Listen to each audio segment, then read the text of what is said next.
Hi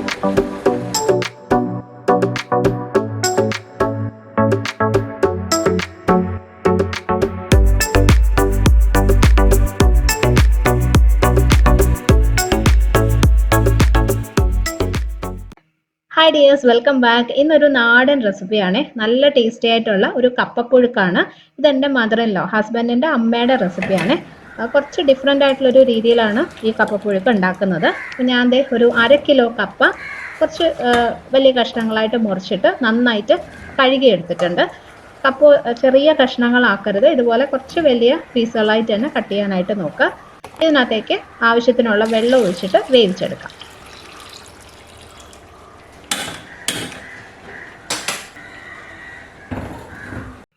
കപ്പ വേവിക്കുമ്പോൾ ഇതിനകത്ത് ഉപ്പ് ചേർക്കണ്ട കേട്ടോ. ഇതിനകത്ത് അരപ്പുണ്ടാക്കുമല്ലോ, അതിനകത്ത് ആവശ്യത്തിന് ഉപ്പ് ഇട്ട് കൊടുത്താൽ മതി. അങ്ങനെയാണ് ഇത് റെഡിയാക്കുന്നത്. അപ്പോൾ ഇത് വെന്ത് വരുന്ന സമയം കൊണ്ട് നമുക്ക് അരപ്പ് റെഡിയാക്കി എടുക്കാം.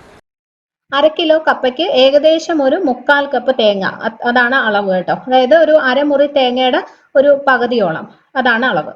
ഇതിനകത്തേക്ക് ഒരു 3 ചെറിയ അല്ലി വെളുത്തുള്ളി ചേർക്കാണ്. വെളുത്തുള്ളിയുടെ സൈസ് നോക്കിയിട്ട് എടുക്കണം. വലിയ അല്ലിയൊക്കെ ആണെങ്കിൽ 2 മതിയാവും. ഇതിനകത്തേക്ക് ഒരു പച്ചമുളക്, 1/2 ടീസ്പൂൺ ചെറിയ ജീരകം, 1/2 ടീസ്പൂൺ മുതൽ 1/4 ടീസ്പൂൺ അളവിൽ മഞ്ഞൾപ്പൊടി, ഇത്രയും കൂടി ചേർത്തിട്ട് അരച്ചെടുക്കണം. അപ്പോൾ ഇതൊരു മിക്സി ജാറിലോട്ട് ഇട്ട് കൊടുക്കാം. കുറച്ച് വെള്ളം ഒഴിച്ചിട്ട് അരയ്ക്കണം.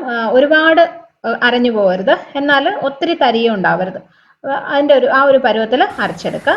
കുറച്ച് വെള്ളം ഒഴിച്ചു കൊടുക്കാം.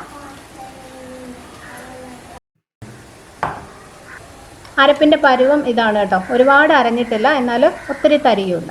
ഈ ഒരു രീതിയിൽ അരച്ച് മാറ്റി വയ്ക്കാം. കപ്പയും വെന്തിട്ടുണ്ട്. നന്നായിട്ട് വേവുന്ന നല്ല കപ്പ എടുക്കാൻ നോക്കണേ.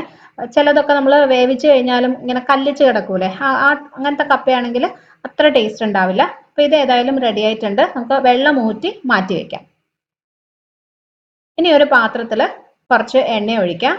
വെളിച്ചെണ്ണ തന്നെ എടുക്കാനായിട്ട് നോക്കുക, അതാണ് കറക്റ്റായിട്ടുള്ള ടേസ്റ്റ് കിട്ടുന്നത്. എണ്ണ ചൂടാകുമ്പോൾ ഒരു 1/2 ടീസ്പൂൺ കടുക് ഇടാം.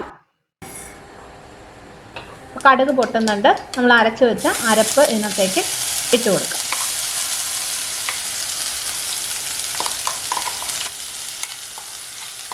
ഇനി ആ മിക്സി ജാറിൽ തന്നെ ഒരു 1/4 കപ്പ് വെള്ളം ഒഴിച്ചിട്ട് അതും കൂടി ഇതിനകത്തേക്ക് ഒഴിച്ചു കൊടുക്കാം.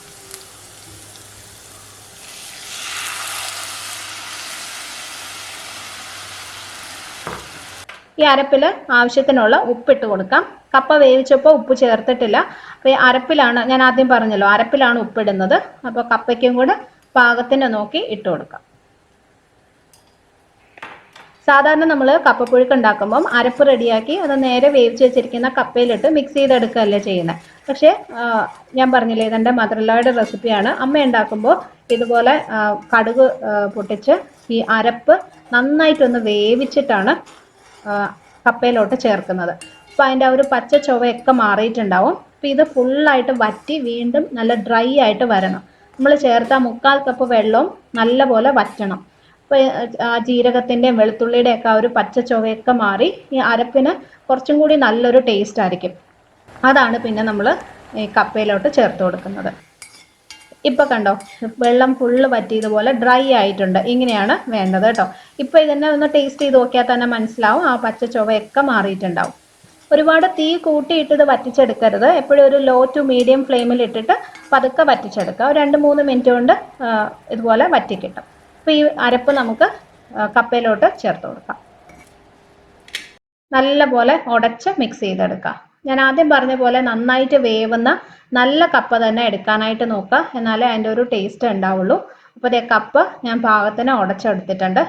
ഇത് സാധാരണ ഞങ്ങൾ ഉണ്ടാക്കുമ്പം നന്നായിട്ട് ഉടക്കില്ല, കുറച്ച് ചെറിയ ചെറിയ പീസുകളൊക്കെ അതുപോലെ ഉണ്ടാവും. പക്ഷെ അത് നിങ്ങളുടെ ഇഷ്ടം പോലെ ചെയ്യാം കേട്ടോ. ഇപ്പോൾ ഇതിനകത്ത് കാണുമ്പോൾ തന്നെ അറിയാമല്ലോ, കുറച്ച് കഷ്ണങ്ങളൊക്കെ ഇങ്ങനെ ഒരു വെള്ള കളറിൽ തന്നെ കിടപ്പുണ്ട്. അതാണ് ഞങ്ങൾക്ക് ഇഷ്ടം. അപ്പോൾ നിങ്ങൾക്ക് താല്പര്യമുള്ള പോലെ ഉടച്ചെടുക്കാം. വളരെ ടേസ്റ്റി ആയിട്ടുള്ള ഒരു കപ്പപ്പുഴുക്കാണ്. ഞാൻ പറഞ്ഞ പോലെ ഒരു നാടൻ റെസിപ്പിയാണ്. നിങ്ങൾ ട്രൈ ചെയ്ത് നോക്കണം. ഈ കപ്പയും നല്ല മീൻകറിയും അടിപൊളി ടേസ്റ്റാണ്. പിന്നെ മീനൊന്നും കഴിക്കാത്തവരാണെങ്കിൽ മുളകിടിച്ചത് അതിൻ്റെ കൂടെ കഴിക്കാൻ നല്ലതാണ്. ഞങ്ങൾ അമ്മ ഉണ്ടാക്കുമ്പോൾ ഈ മീൻകറി, കപ്പയും പിന്നെ പുളിശ്ശേരി ഉണ്ടാവും. അത് മൂന്നും കൂടി മിക്സ് ചെയ്ത് കഴിക്കാനും സൂപ്പർ ടേസ്റ്റാണ്. അപ്പോൾ നിങ്ങൾ ട്രൈ ചെയ്ത് നോക്കുമെന്ന് വിചാരിക്കുന്നു. ഈ റെസിപ്പി ഇഷ്ടമായെങ്കിൽ ഫ്രണ്ട്സുമായിട്ടും ഫാമിലിയായിട്ടൊക്കെ ഒന്ന് ഷെയർ ചെയ്യണം. അതുപോലെ സബ്സ്ക്രൈബ് ചെയ്തിട്ടില്ലാത്തവരുണ്ടെങ്കിൽ ഒന്ന് ചെയ്ത് സപ്പോർട്ട് ചെയ്യണേ. അപ്പോൾ ഇതുപോലെ തന്നെ നല്ല റെസിപ്പീസുമായിട്ട് നമുക്ക് വീണ്ടും കാണാം. Bye friends. Thank you for watching.